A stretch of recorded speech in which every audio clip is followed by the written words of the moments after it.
இலங்கையின் 8வது ஜனாதிபதி தேர்தலை நாங்கள் இன்னும் 6 நாட்களில் எதிர்கொள்ள இருக்கின்றோம்.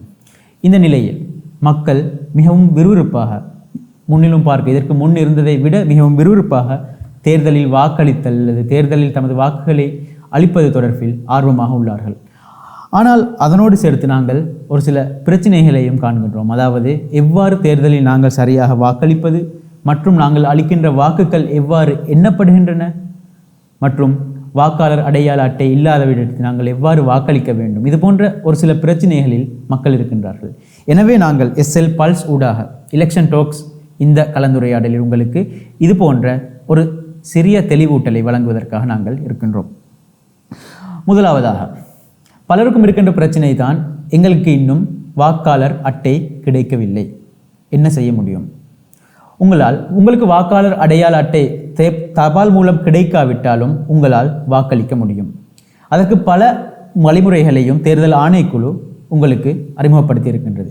குறிப்பாக இலங்கை தேர்தல் ஆணைக்குழுவின் உத்தியோகபூர்வ இணையதளத்தில் மும்மொழியிலும் அந்த இணையதளம் செயற்படுகின்றது. எனவே அந்த இணையதளத்தில் தமிழ் மூலம் உங்களுக்கு 2024ஆம் ஆண்டின் வாக்காளர் பதிவு என்ற இடத்துக்கு சென்று அதிலே நீங்கள் வசிக்கின்ற மாவட்டத்தையும் உங்களுடைய அடையாள அட்டை அடையாள அட்டை இலக்கத்தையும் நீங்கள் குறிப்பிட்டால் அதன் பின்னர் அவர்கள் உங்களுடைய அடையாள அட்டை அல்லது நீங்கள் எந்த பிரதேசத்தில் வாக்களிக்க தகுதி பெற்றுள்ளீர்கள் என்பது பற்றி அங்கே காட்டப்படும்.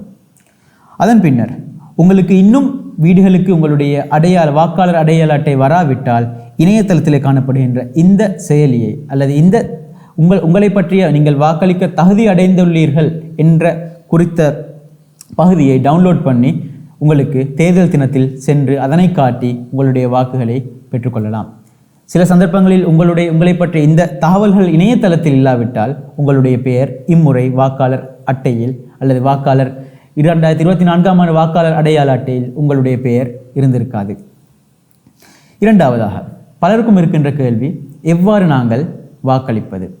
கோடியே அமைப்பு வாக்களிப்பது எவ்வாறு தொடர்பிலான ஒரு சிறிய வீடியோவை செய்துள்ளார்கள். நாங்கள் அந்த வீடியோவின் பின்னர் எவ்வாறு நாங்கள் வாக்களிக்க முடியும் என்பதை பார்ப்போம். இலங்கை ஜனாதிபதி தேர்தலானது 5 வருடங்களுக்கு ஒரு முறை நடாத்தப்படுகிறது. ஜனாதிபதி தேர்தலின் போது பயன்படுத்தப்படும் வாக்குச்சீட்டானது இலங்கையின் ஏனைய தேர்தல்களின் போது பயன்படுத்தப்படும் வாக்குச்சீட்டுகளில் இருந்து வேறுபட்டது. வாக்குச்சீட்டு ஒரு தேர்தலின் மிக முக்கியமான ஆவணமாகும். எனவே உங்கள் விருப்பத் தெரிவுகளை எவ்வாறு சரியாக அடையாளமிடுவது என்பதை தெரிந்து கொள்வது வாக்களிப்பதைப் போலவே முக்கியமானது. ஜனாதிபதி தேர்தலுக்கான வாக்குச்சீட்டில் ஜனாதிபதி தேர்தலில் போட்டியிடும் வேட்பாளர்களின் பெயர்கள், அவர்களுக்கான சின்னங்கள் மற்றும் உங்களுக்கு வாக்களிக்க ஒதுக்கப்பட்ட இடங்கள் காணப்படும். வாக்குச்சீட்டில் உங்கள் வாக்கை 1 என அடையாளமிடுவதனூடாக குறிக்க முடியும். மேலும் வாக்குச்சீட்டில் 3க்கும் அதிகமான வேட்பாளர்களின் பெயர்கள் காணப்படின் நீங்கள் உங்கள் 2வது மற்றும் 3வது விருப்பத் தெரிவுகளை 2, 3 என்று அடையாளமிடலாம். செல்லுபடியான வாக்குகள் எண்ணப்பட்டவுடன் ஒரு வேட்பாளர் முதன்மை தெரிவுகளில் பெரும்பான்மை வாக்குகளை பெற்றிருப்பின் குறித்த வேட்பாளர் வெற்றி பெற்றவராக அறிவிக்கப்படுவார்.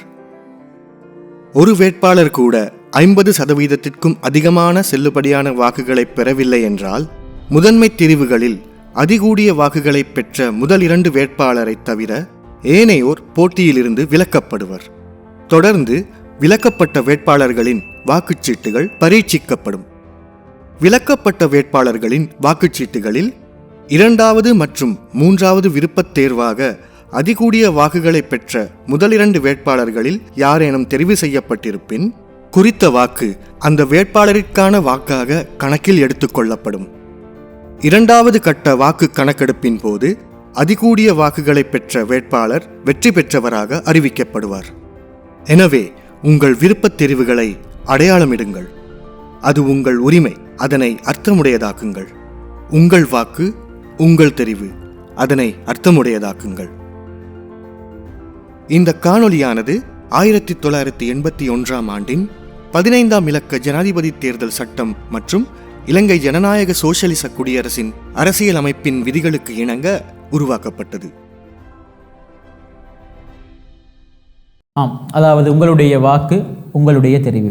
இதிலே குறிப்பிட்டது போல் உங்களுக்கு 2 ஆப்ஷன்ஸ் இருக்கின்றது. முதலாவதாக நீங்கள் ஏதேனும் ஒரு அபேட்சகருக்கு விருப்பமாயின் உங்களுக்கு புல்லடியிடலாம். இம்முறை தேர்தல் வாக்குச்சீட்டானது 39 பெயர்களை கொண்டிருக்கும். அந்த வாக்குச்சீட்டிலே மும்மொழிகளிலும் உங்களுடைய நீங்கள் இந்த முறை ஜனாதிபதி தேர்தலில் போட்டியிடுகின்ற அபேட்சகர்களுடைய பெயர் காணப்படும். அதனோடு சேர்த்து அவர்களுடைய சிம்பல் அல்லது அவர்களுடைய சின்னம் காணப்படும்.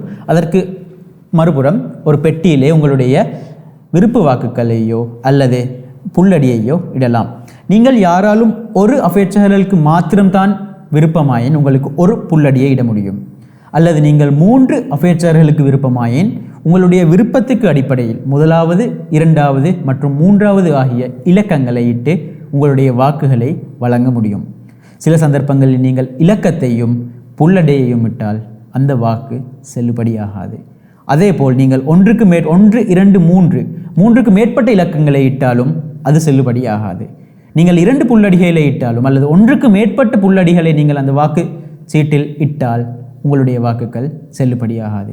எனவே ஒரு முறைக்கு பல முறை சிந்தித்து உங்களுடைய வாக்குகளை சரியான முறையில் இடுங்கள். அதேபோல் 2வதாக இந்த காணொளியிலே குறிப்பிட்டது போல் இலங்கையில் ஜனாதிபதியாக தெரிவு செய்யப்படுகின்றவர் நிச்சயமாக 50% அதிகமான வாக்குகளை பெற்றிருக்க வேண்டும். அவ்வாறு பெறாவிட்டால் நீங்கள் வழங்கிய விருப்பு வாக்குகள் எண்ணப்படும்.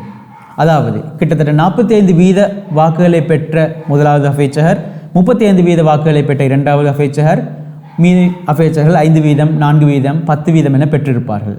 அந்த சந்தர்ப்பத்தில் முதல் 2 பேரும் போட்டியிலே நிற்க ஏனைய அனைவரும் போட்டியிலிருந்து விலக்கப்படுவார்கள்.